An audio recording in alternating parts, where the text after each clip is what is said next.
ماشاء اللہ یار، آپ لوگوں کو حاضرین ہیں، آپ لوگوں نے کافی دن سے لگے ہوئے ہیں، ہمت کر رہے ہیں۔ اللہ تعالیٰ آپ کے ہمت اور حوصلے کو اسی طریقے سے قائم رکھے۔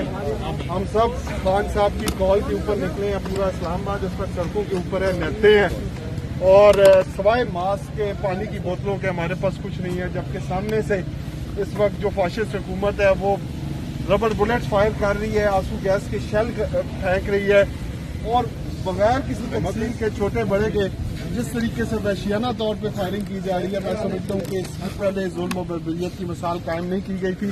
لیکن انشاءاللہ تعالیٰ جب تک ہمارا قائد ہمیں حکم نہیں دے گا، ہم انشاءاللہ تعالیٰ پرامن اسلام آباد کے اندر موجود رہیں گے۔ شالی امین گنڈا پور اس وقت ہزروں کے قریب ہرو پول کو کراس کرنے میں انشاءاللہ تعالیٰ کامیاب ہو رہے ہیں، اور انشاءاللہ تعالیٰ جیسے ہی وہ اسلام آباد میں داخل ہوں گے، پورا پنڈی اور اسلام آباد ان کو کون بچائے گا پاکستان؟ کون بچائے گا پاکستان؟